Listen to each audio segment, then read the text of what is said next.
Hey there, Omaha. Welcome into another episode of Restaurant Hoppen. I'm your host, Dan Hoppen, and today I have with me a couple that has over 30 combined years in the restaurant industry, but neither is directly a part of that anymore because now they are pushing the bounds on what sweet and savory pies can be through a delivery service. I am talking about the co-owners of the Pie Fairy, Linda Lichtenwalter and Chris Larkin. Guys, welcome to the show.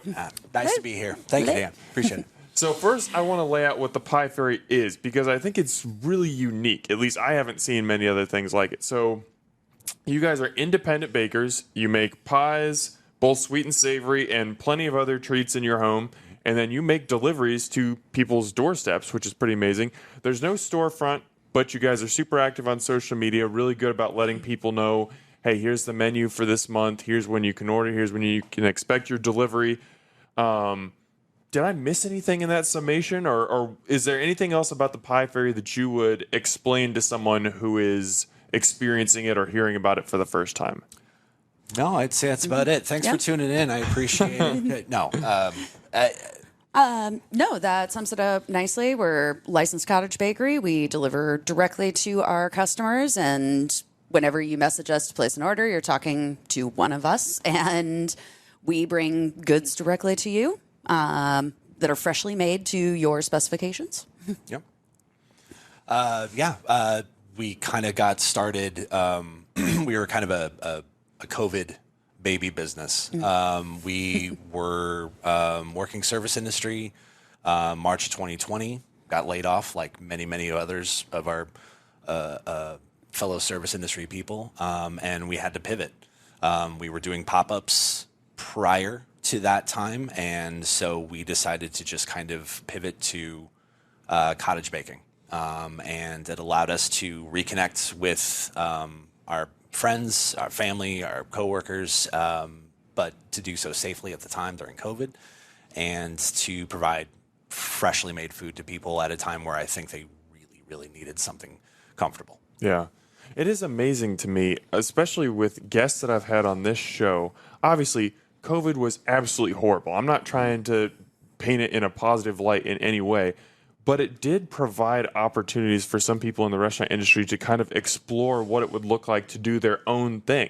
So even people who hadn't thought about, they didn't have a pop-up or something, but they hadn't really thought, like, if I were to make my food or if I were to have my concept, what would that look like? And now we've seen food trucks and pop-ups and even new restaurants spring out of that.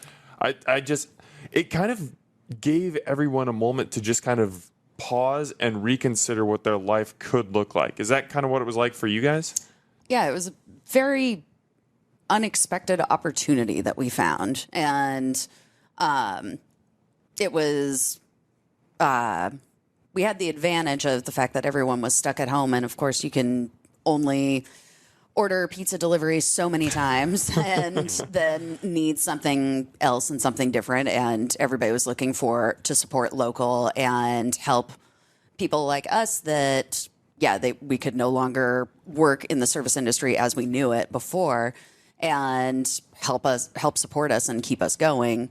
And we're weirdly successful for the first part of it, just because people were desperate to have like good, fresh made food, and we were desperate to provide it. Yeah, I mean, we needed that creative outlet. You know, where you can't sit at home for 18 hours and not have a purpose. You can't. I mean, it's there's early in COVID. It's just like time is meaningless now. Like we just do the same thing over and over, and being able to practice your art form and get it to the people within the confines of what 2020 was looking like, that was necessary as well as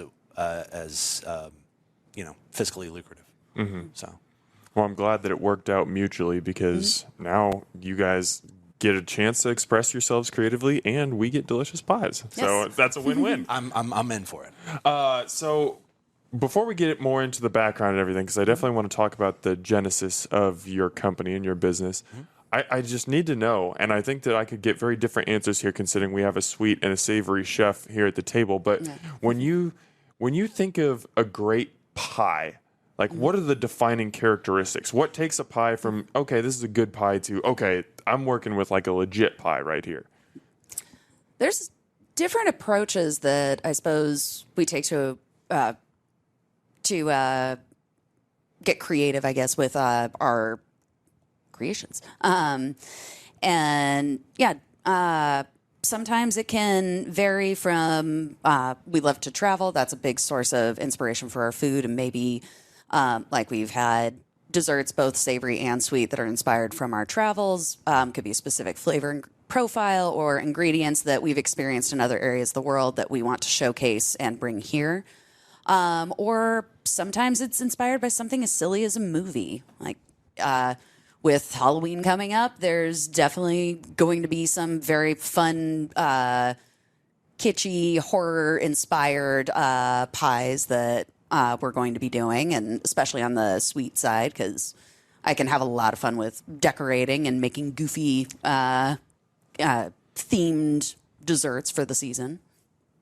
Yeah, I think we like to spend time focusing on the composition of things. I think, we like to have things that show a good balance, that show a depth of flavor that's built up, textures, spice levels, sweetnesses, saltiness, bitter, playing with the colors on our palette, and being able to turn out something that I think is reflective of our curiosity and reflective of our appreciation of the art form. Now, Chris, I promise that we will get more into the savory side soon. For sure, yeah. But I want to start with the sweet, and I'm used to being second fiddle. Dude, we're going to talk about your pizza. You are not second fiddle in this relationship. Trust me. But I'm so fascinated, Linda, by the creations that you come up with, because the Pie Fairy, if you're a fan of traditional pies, you can still get your key lime pie, your lemon meringue, your apple, strawberry rhubarb, those type of flavors. But you also get very creative. You have specials like a birthday pie, an Irish coffee pie. Right now, as we're recording this, there's a pineapple upside down pie, which I think just sounds incredible. And then you've got one that I know it was kind of part of the genesis that you started at Modern Love, but Elvis Presley's 68 comeback special. Yes. And of course, there is the s'mores pie, which is what kind of got me turned on to you guys. 'Cause my wife loves all things s'mores, and you posted that was going to be one of your summer specials, and I was just like, well, I'm a pretty crappy husband if I don't get that for which, side benefit, I loved it too, so it worked out very nicely. But where do you get your inspiration for your pies, especially the ones that are a little bit off the beaten path? Again, it's kind of all over the place. Like with the birthday pie, that was created because we were approaching the Pie Fairy's anniversary, not this last spring, but the spring before, or 2022. And I was trying to figure out how to take the iconic birthday cake and turn it into a pie. And of course, heavily inspired by Christina Tosi's birthday Milk cake. bar, Yeah, the Milk Bar, the classic birthday cake made from scratch. And plus the fun idea of creating cake pie and trying to figure out, luckily I've baked a lot and eaten a lot, more importantly, of desserts to figure out like what filling, like frangipane made the most sense, because it's a type of filling made from almond flour that has this combination of almost cake-like but still custard-like. And so it's like, well, that's obviously the base for the coming cake pie. And for the pineapple upside down pie, I was kind of playing with that same idea, with taking a pineapple upside down cake and turning it into pie form. And yeah, again, so sometimes I get a specific dessert and I want to figure out how to, take like a cake and turn it into a pie, or We've a beverage. We've branded the term pie-ification. Yes, there we go. I love that. Pie-ification. And it's always a fun process. Sometimes it takes a couple weeks. Sometimes I can nail it right on the first couple of tries. And then sometimes it's seasonal related. We had a cherry blossom pie that was last May, I believe. Sounds right. And that was because I had never really worked with cherry blossom before, and it was cherry blossom season in Japan, so it felt like a perfect time to kind of showcase this one specific ingredient. And then it's a matter of, usually he's my sounding board, and trying to figure out, like, is it going to be a custard pie? Do I pair a fruit with it? And if so, like, which fruits are going to go nicely without, like, that being a very delicate flavor? I can't overshadow it. And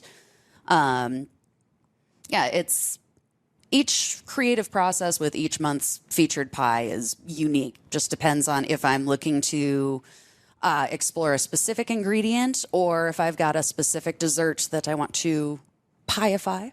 And yeah, it's a fun process, and sometimes it comes easy and sometimes it's frustrating, and it sits on the back burner for a couple months until it's really ready to be brought to the public. Yeah.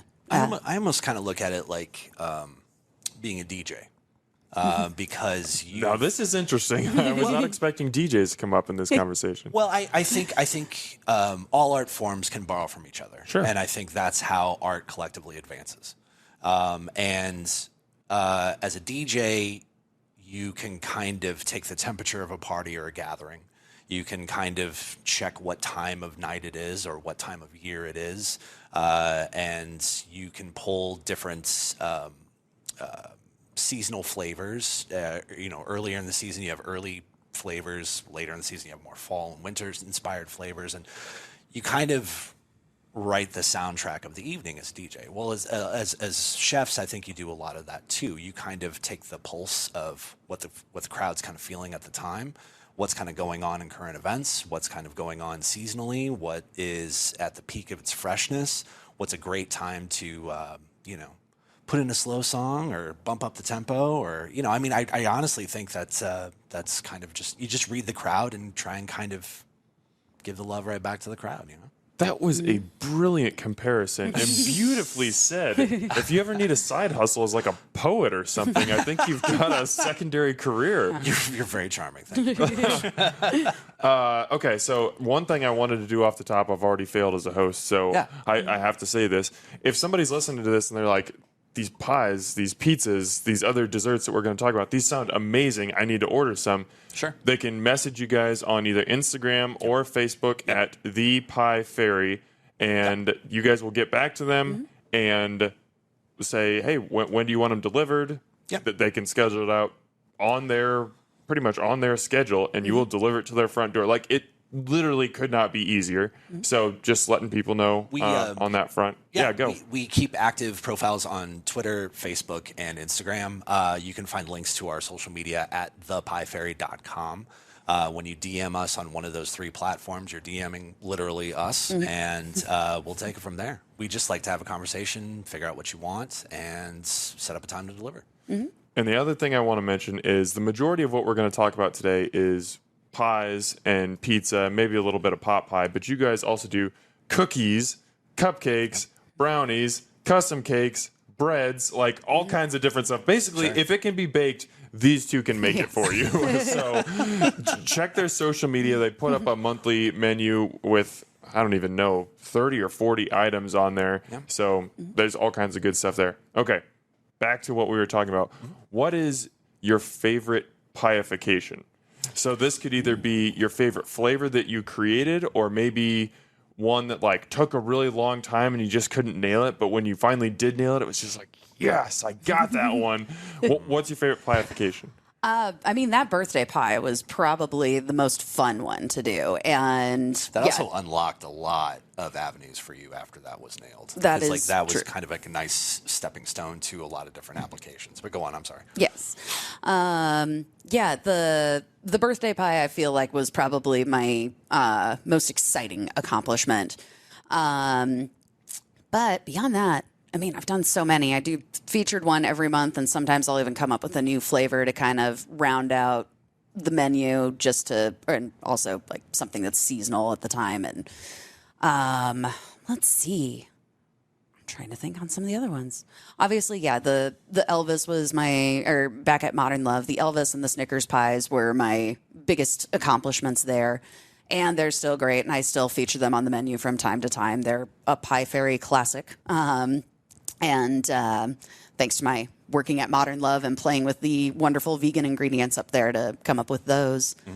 Let's see. Some other good ones. Well, with October coming up, I'm bringing back the Creature Feature Pie, which was a featured pie of the month last year, which was pandan, almond, and ube. Very Southeast Asian flavors, but it's also just such a fun, quirky pie. I mean, it looks like a little goofy movie monster with a green filling and then purple ube frosting, and we make little chocolate eyeballs that we pop on top. So it just looks like, it looks like a creature from a 1950s horror movie I think very vibrant Technicolor. I think all chefs would agree that you eat with your eyes first.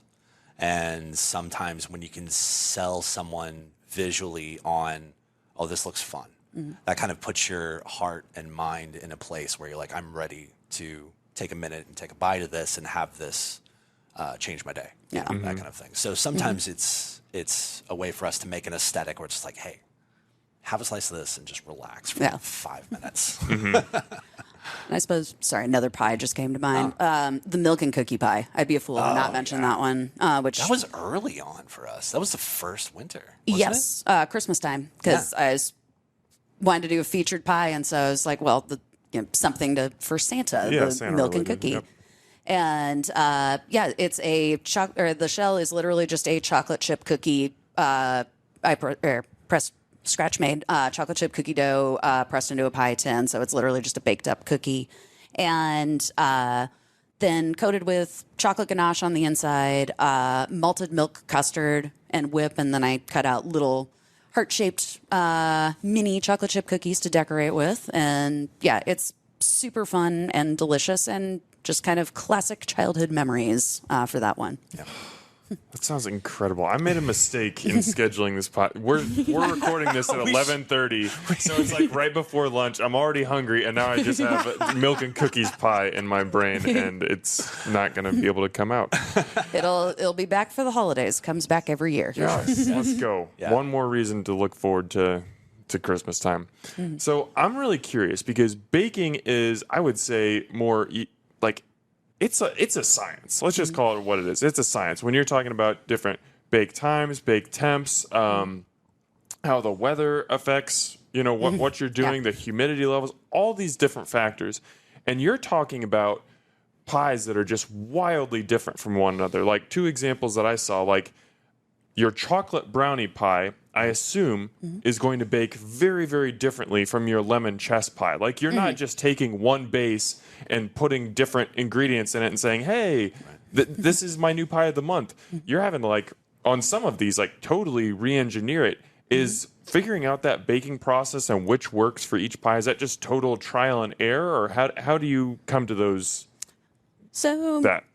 I mean, certain elements of it, just from baking all these pies, I know where to start and what to expect.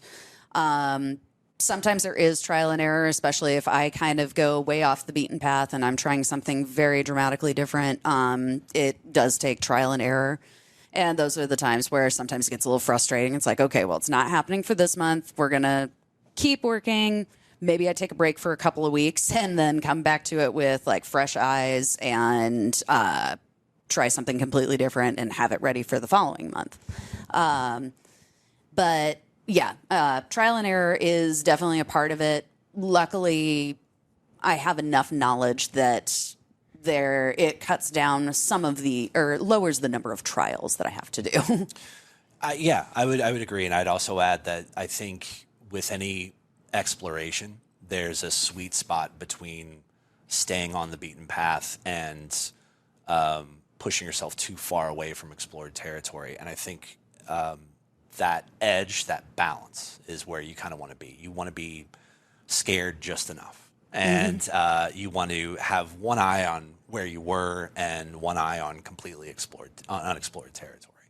Of course, that makes you cross-eyed sometimes, but that's just the nature of the beast and the nature of creativity. I love that you brought up being scared and finding that line. Sure. Because I found a quote from you that I want to bring back up. This is from This is from an article in 2020. So it caught my attention, and it made me really interested. So I wanted to read it back to you and see if it still stood up and what made you say it originally. Okay. You said that a dish should be 70% familiar, 20% surprising, and 10% scary. So what made you say that, and do you still hold that was 4 years ago, so your answer could be different, but do you still kind of adhere to that philosophy? I think we do. I think that's kind of been the balance that you try and strive, because you don't want to completely turn off a guest. You don't want to completely turn off, a new pie pal, a new cookie monster, from the get-go. You need to be able to play the hits. You need to be able to play the classics, and you need to demonstrate core competencies, because you're asking someone to put their money and their trust in your brain and your heart. And so when you ask them to make that bridge, you have to meet them halfway, and sometimes even a little further, just to kind of coax them into the scarier parts of things. So, you could take something as simple as a ham and cheese sandwich, and you could start to, play with the spicy component of the cheese. You could play with the bread. You could play with the brine that you use in the ham. You could play with, there's all these different avenues where you can start to kind of pull different notes and slowly gather someone away from the familiar. Mm-hmm. And I think if you scare them just enough, that implants a seed of, man, I miss that sandwich. Yeah. I missed that slice of pie. I missed that cake. God, that was something else. Yeah. Well, and I think that kind of goes with what you were talking about with that pandan and ube pie. Yeah. Like, those are two flavors that the general member of the Omaha Food Society probably is not familiar with. Mm-hmm. They might not even, they probably couldn't tell you that they were South Asian flavors, anything like that. They'd be like, I have no idea what those words are. Are those even related to food? Sure. And with all due respect to the people in Omaha that grew up with those flavors, that have a Southeast Asian background, I mean, it's not necessarily completely out of the blue, but it is allowing us to take notes from someone's childhood and implant it into someone else's understanding of what their childhood was like. Food is a universal language, right? Mm-hmm. You don't need to be able to speak to be able to have a good meal, and everyone understands a plate with a protein and a veg and a starch and a sauce, right? Mm-hmm. And at that point, you can start to kind of tell stories about each other. My favorite example of that is the banh mi, which is a Vietnamese sandwich. My favorite sandwich. Exactly, yeah. And that was built out of pestilence and poverty and destruction, and they had to kind of take, if you look into the history of the banh mi, which is a very nerdy, very exciting thing for me, it tells the story of a people. It tells the story of a people that had some of the worst things happen to them, and they come out of it. What an amazing thing to talk about, and what an amazing thing to inspire someone over lunch. Yeah. That's what brings me back to this business, because it certainly isn't the pay, the hours, the stress on my back, the stress on our home life. Yeah. It's love, and it's telling those stories. God, man, we got to get you on like the motivational speaker tour or something. I had no idea we were in this conversation. We were going to talk about DJs, banh mi's, and Santa, and we're only like 20 minutes in. Inspiration comes from everyone. I love it. I love it. All right, Chris, Mr. Pie Fairy, let's get in on the savory side a little bit. Sure. So I know that you had a crepe pop-up kind of previous to COVID, when stuff kind of got shut down and everything. But as you guys are starting the Pie Fairy and you're offering, this pie delivery service to people's homes, how did you come to the decision that, hey, this doesn't have to just be sweet? We can do pizzas, we can do bakes, we can do pot pies, like we can do the savory as well. How did the savory get incorporated into the menu? It started with an incredibly offhand comment to her about her pie crust. So going way, way back to when we were first dating in 2016, I told her, you made me fall in love with pie crust again. And it's because you you just got it, right? Okay, so it's one of those pie crusts where, like, typically you kind of eat up to the bone, and then maybe you decide whether or not if you want to eat something dry. Hers is not like that, and hers you actually kind of tilt it 90 degrees, and you want to get a little filling and a little bit of the back edge, a little filling, a little bit of the back edge, right? That's how you should finish a slice, I think, if it's a good slice, right? Right. So it started with, well, I could come up with a filling and put it in your pie crust, and obviously the first thought is chicken pot pie. What's more wholesome? What's more comforting? What's more, Homey, familiar. Yeah. Exactly. Just feel good. Sure, for sure. I mean, you can do exciting, creative, avant-garde things, but like I said, you also have to kind of pull at the heartstrings and pull at those threads of existence that we all are united under. And so it started with chicken pot pie, and then once we learn a technique, we start to kind of riff on it. I don't know if you learn the rules, and then you bend the rules, and then you break the rules, but you got to go in that order. I know you want to get to the fun stuff like bending and breaking rules, but you got to get your fundamentals down first. So once we get a fundamentally good classic chicken pot pie, then it's like, okay, let's do Indian flavors. Let's do a yellow curry. Let's do Cambodian flavors with green corn. I'm mispronouncing that. And let's get into potentially Thai flavors, Moroccan flavors. The sweet potato and kale stew. Yeah. The the peanut Spanish quiche. Sure. The pulling from Central and West Africa with a very traditional peanut stew. And by the way, tracing those lines from Africa through the Gullah Geechee people into southeastern United States, which is traditionally known as Southern cooking, but it's directly tied to Africa. I mean, it's, you have to give a nod to the traditions that started there before they became American. I think, honestly, the only thing that truly unites American food is that it came from somewhere else. Yeah.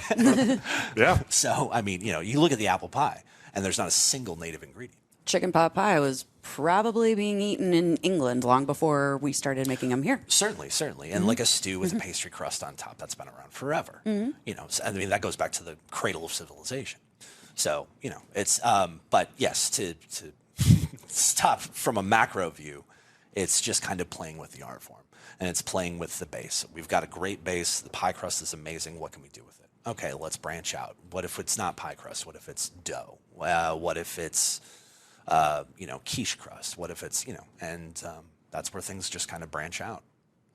So let's talk pizza. Let's do it. Because Let's do it. It's a contentious topic in this town. It is very contentious. Yeah. People have their styles, they have their places, they plant their flags, and if you don't like their pizza, they will come at your throat. It's amazing. Yeah. And scary. Making pizza is like doing comedy. Like if you do like drama or romance, you can be forgiven for a halfway effort. But if you promise someone comedy and you're not funny, God help you. Oh my God. The audience will turn on you in a heartbeat. Like, this is a waste of my time. Same with pizza. If you promise a good pizza and it's not there, oh man, that's rough. So I want to talk about your pizza specifically because I think it's very unique. They're 9 inches in diameter, so kind of personal sized, obviously delivered cold. They can be frozen, and then reheated in the oven in about 30 minutes, and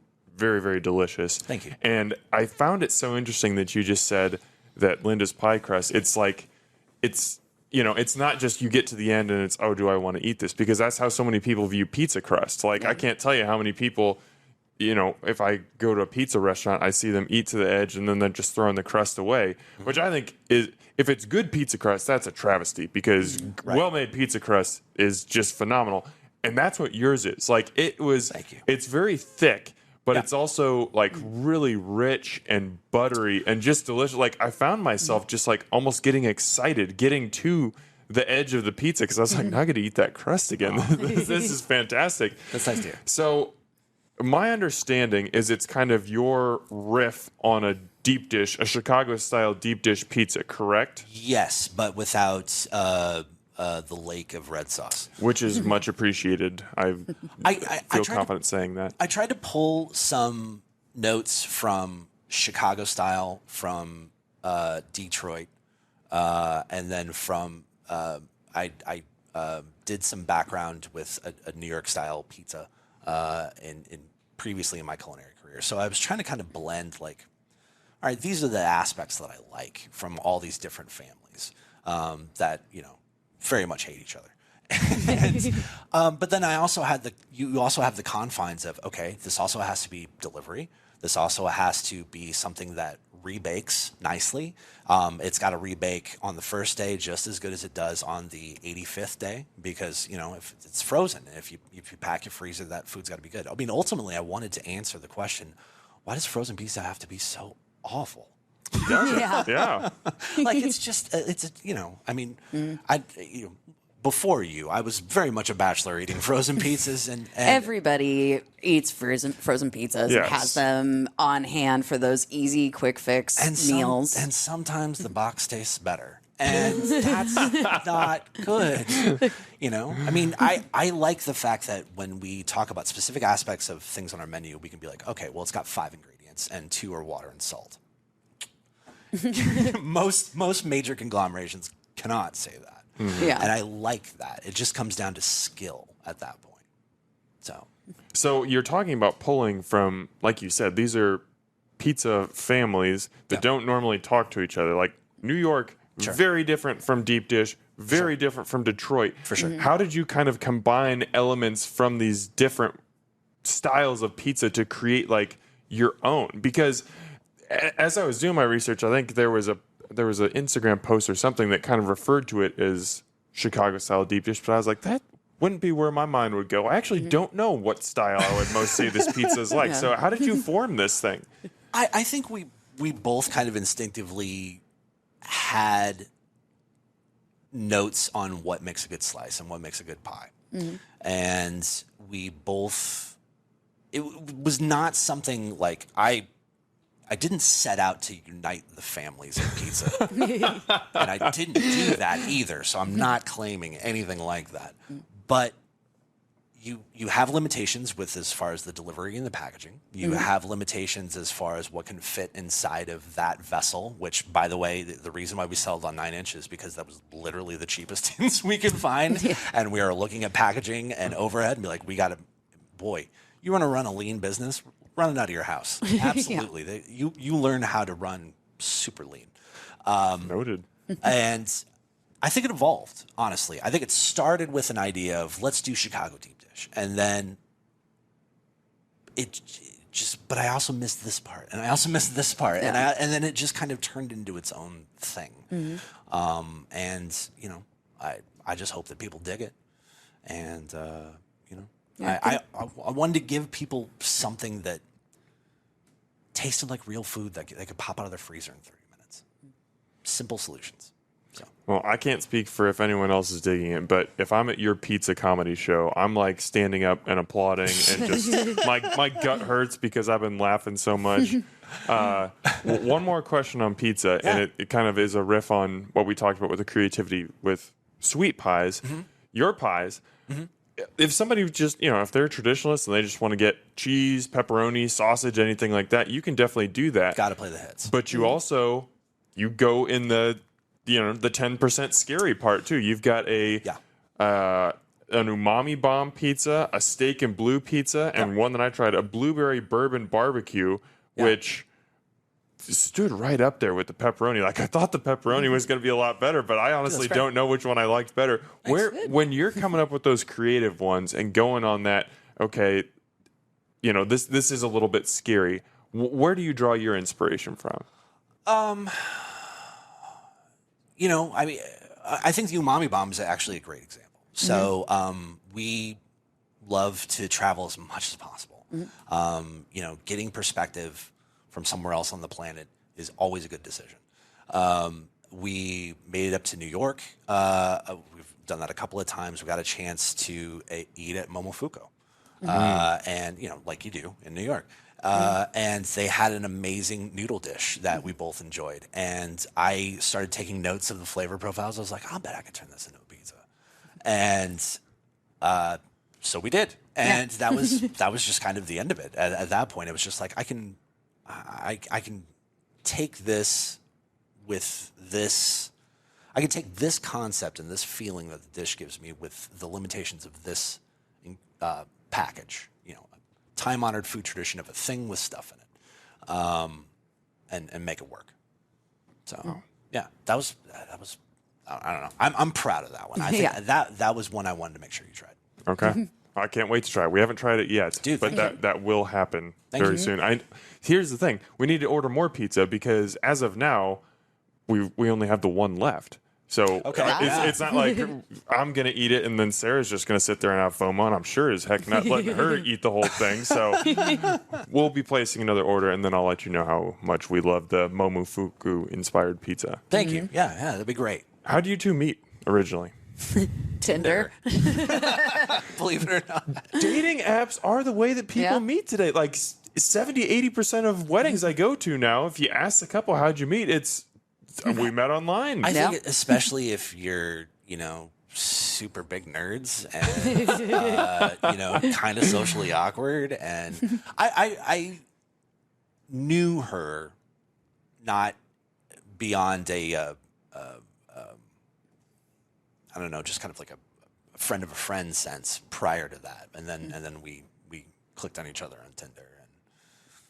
Found out we had all the same friends. And it was one of those moments in time. This is mid 2016 where you friend each other on Facebook because young people were still on Facebook then, and then you find out you have like 175 people in common. It's like, oh, okay, great. Yeah.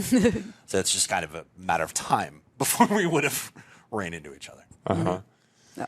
And I find it so interesting, Chris. You proposed at the Eiffel Tower. I did. In a pie fairy deserves a fairy tale. In 2019. You've talked about this a little bit, but I shouldn't even say a little bit. Several times, just unsolicited, you brought up your travels and the different places that you've gone and how you pull from those flavors as inspiration, whether it's a pie, whether it's a pizza, whether it's a pot pie. I'm sure we could even go into other menus or other items on your menu. What is it about travel and just being able to experience different flavors do you think takes your menu and what you can offer to the next level? How do you not get inspired eating amazing food from other areas, or even if it's going to certain areas of the world where you're familiar with food like paella in Spain or a banh mi in Vietnam, having it made in the most authentic way at the source. Trying new flavors. I'm vegetarian. I just went crazy on the fresh fruit markets in Southeast Asia. And getting to have fresh mangosteen, which you pay an arm and a leg for here. And it's also weeks old and they're tiny and they're a little bit dried out. But over there, it's hard to not be inspired. Just eating really good food and eating food that is made with love and care, which is what we do. And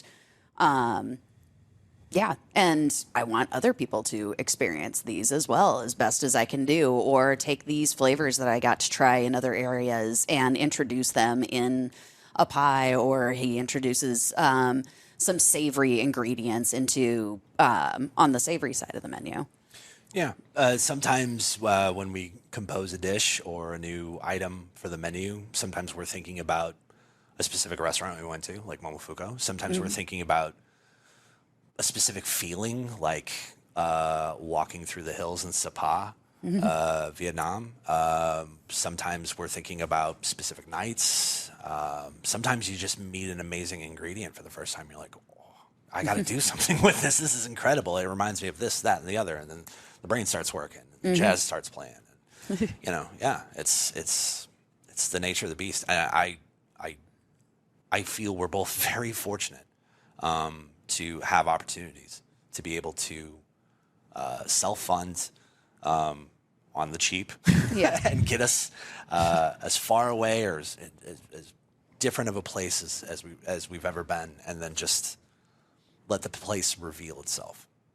Don't go in with an agenda, and certainly don't go in expecting to have your daily routines catered to. Let the place change you, and you'll be richer every time. Gosh, I can't get over like just how wise you sound when you say, let the place speak to you. Yeah. That's tremendous advice. Food is a great meditation, right?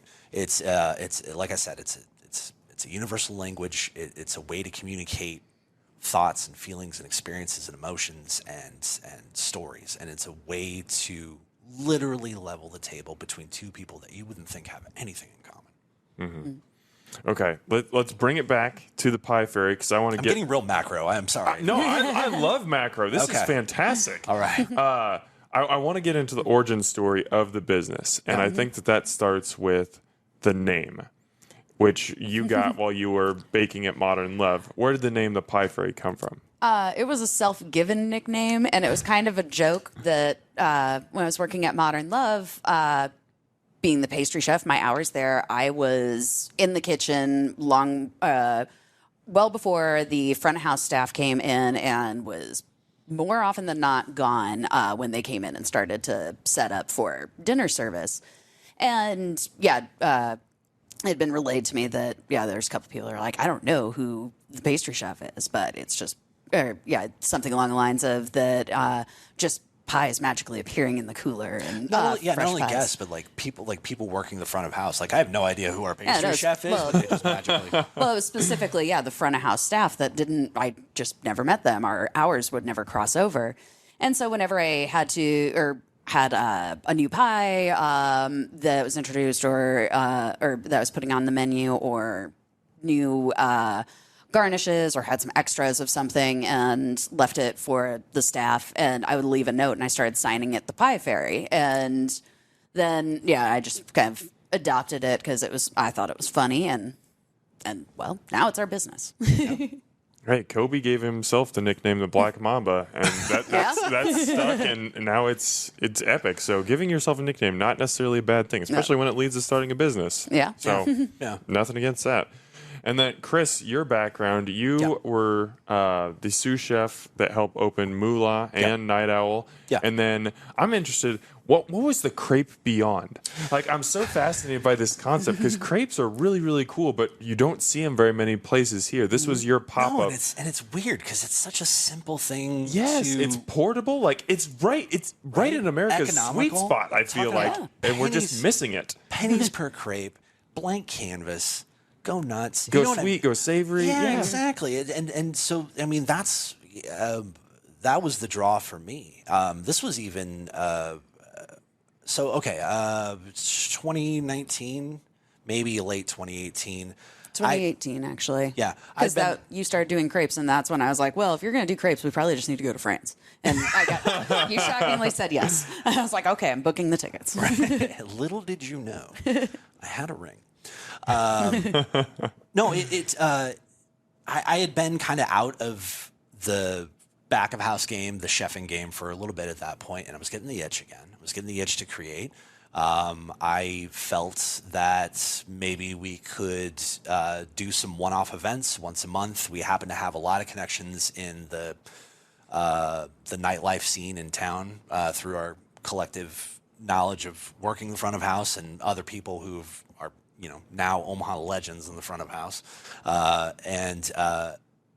So we could set up these locations. I had a blank canvas. It was pennies per item.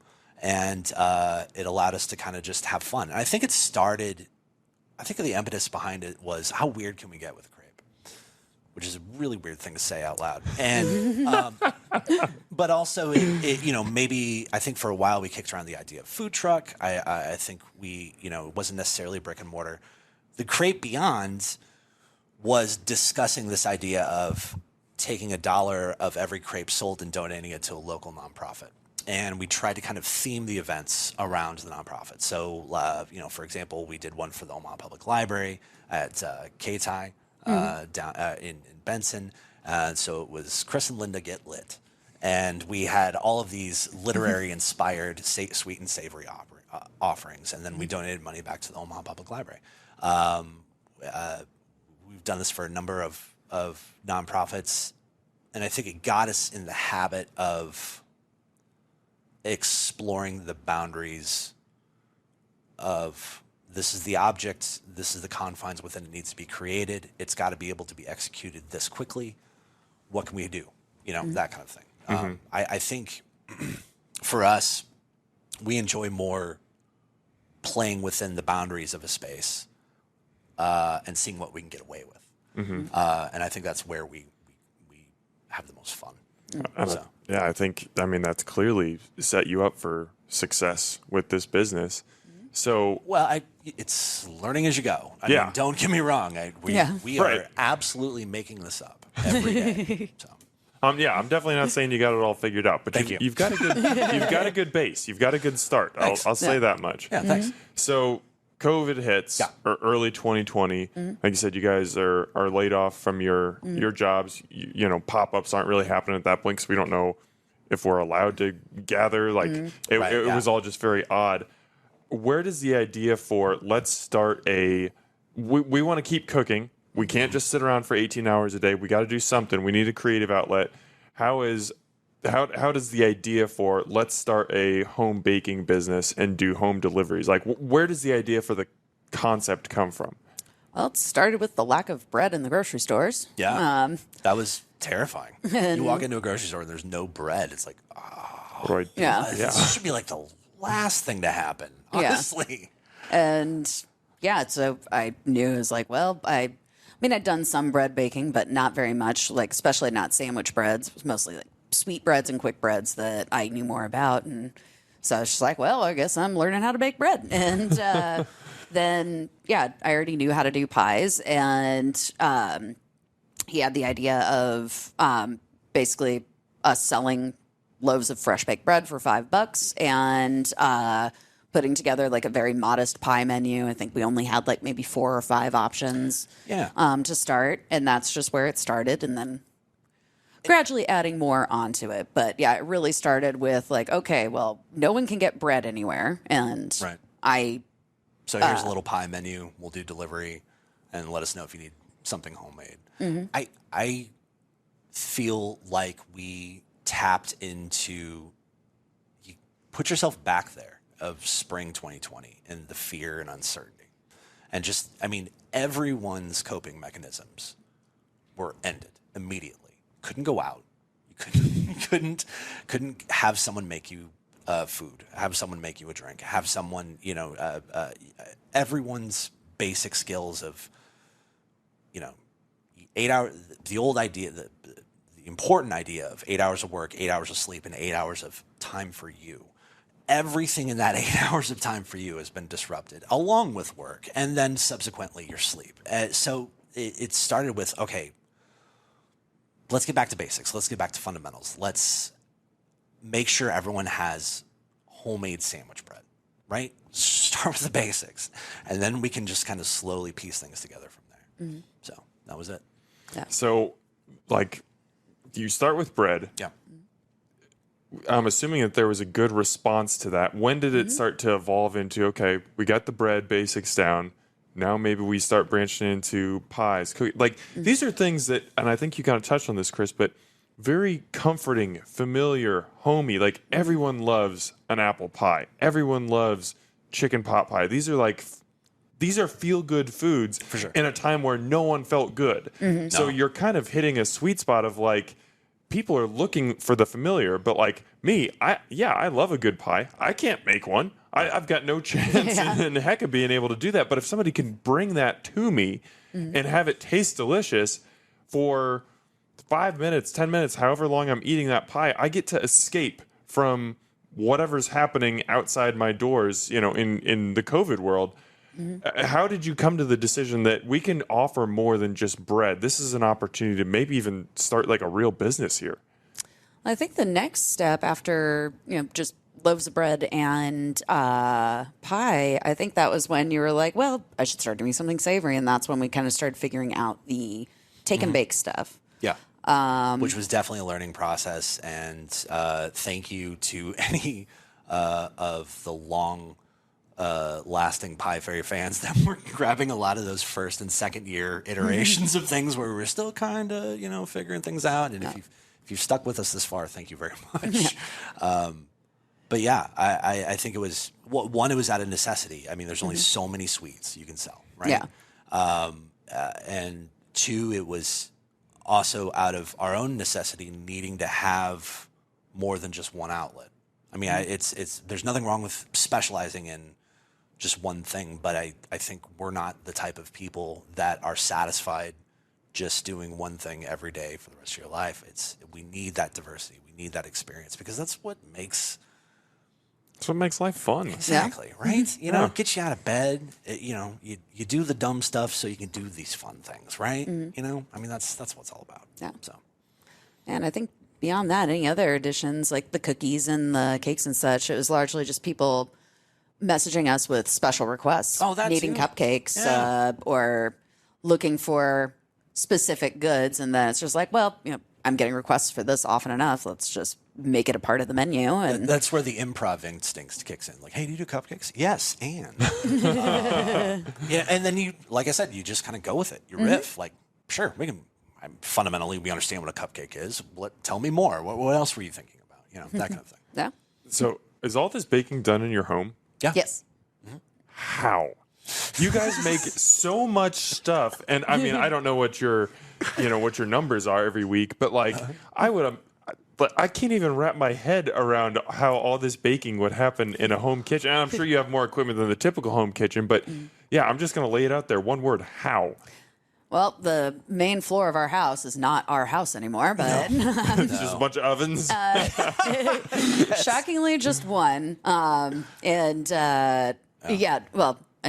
it's a fairly new one because I did kill ours on a Thanksgiving That was outstanding. fiasco. At least the oven waited to die until I was making our own family meals. Waited until after I got all the pies out. Yes. That everybody paid for. Yes. But yeah, I mean, we've got like one area that's dedicated to just packaging, and it's speed racks for cooling that are taking up one area, and very strategic storage of all of our kitchen equipment. That being said, I mean, oven, range, a KitchenAid mixer, good food processor.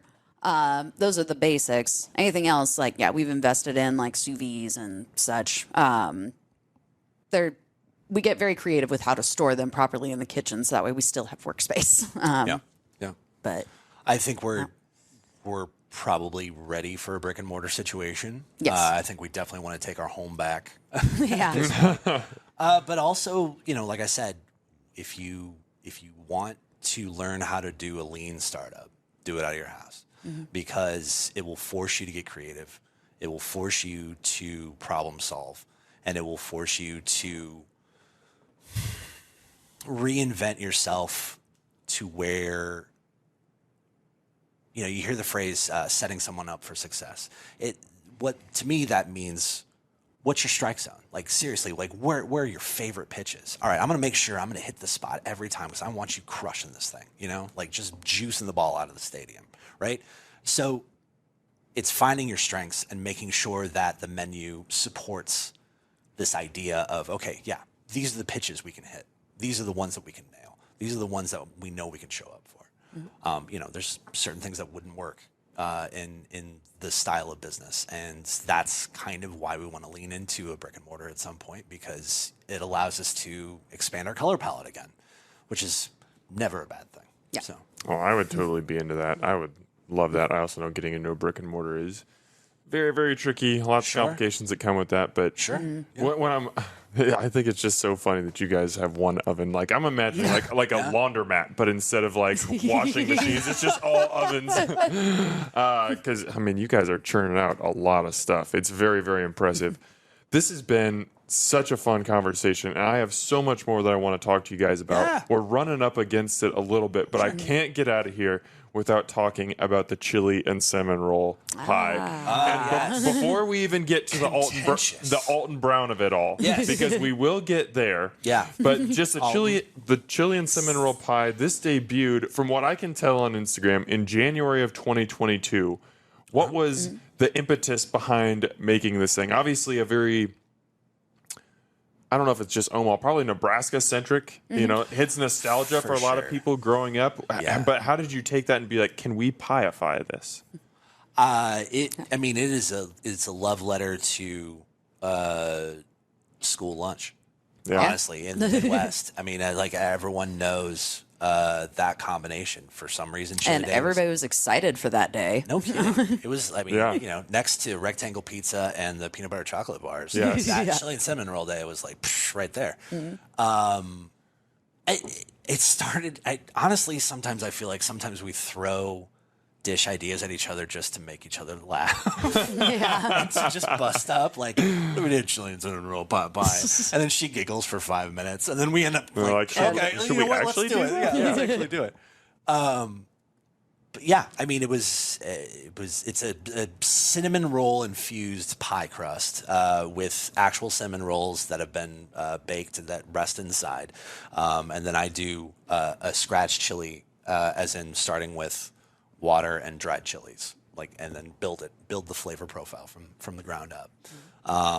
Try and do a lot of traditional techniques, borrow definitely from different regions of Central America as far as the chilies chosen, definitely a Tex-Mex influence. And it's been kind of a point of contention as far as if you didn't grow up with it, you don't understand it. Nope. But if you did grow up with it, all the lights click on. You can see it and they're like, oh yeah, this is what I want to try.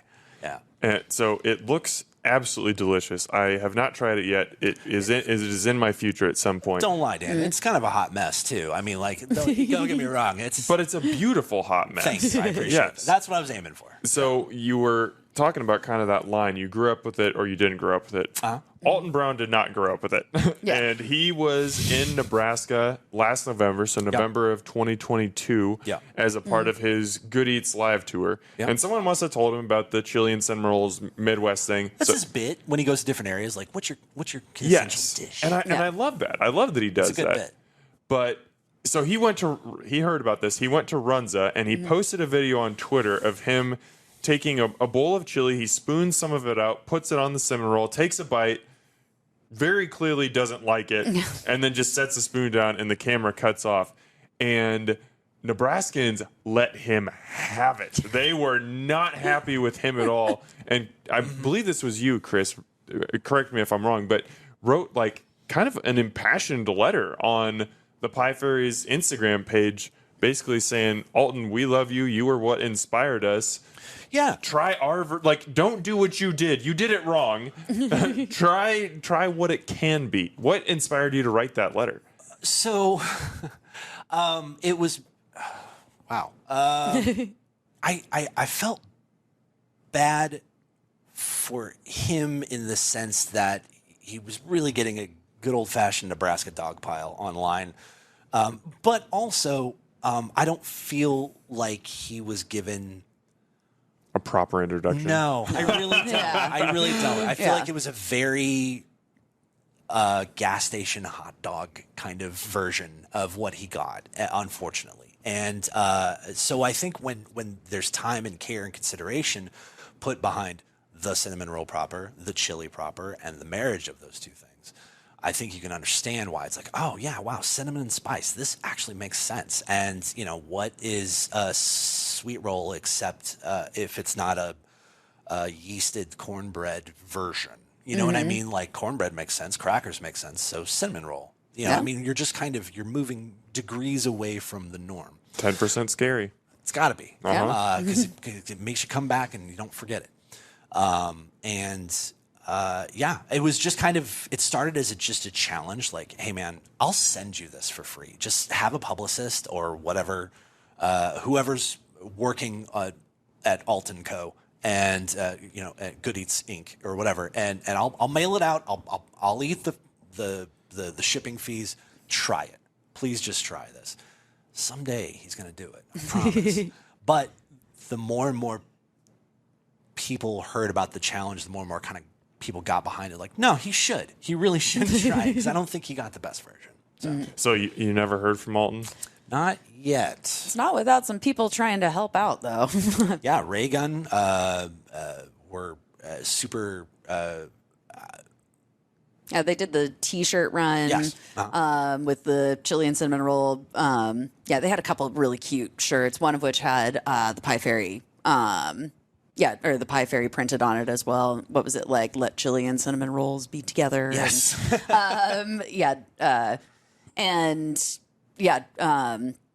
I want to say that they said something along the lines like Alton Brown had been to one of their stores. I believe. Yeah. And I think the owner said that, he's like, I'll see if I can help get his attention on this. And but now it's kind of turned into like a bit. Like, the more he ignores us, the more the louder we can get about it. And yes, it is coming back. It's probably, I don't know, December, definitely January. Yeah.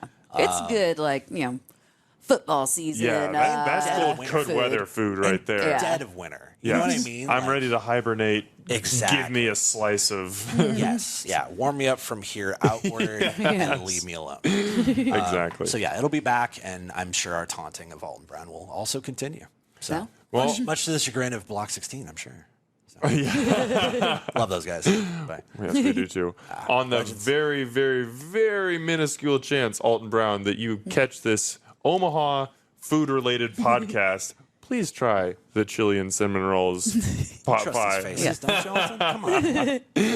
Okay, I got to get you guys out of here, but I've got one more question. We talked about this a little bit, but the Pie Fairy comes such a long way in such a short amount of time. I mean, we're basically talking 3.5 years, and when you started the business, you didn't really even know what it was, and it's grown, and now the term brick and mortar has at least been thought about. When you look at the future of the Pie Fairy, what do you see?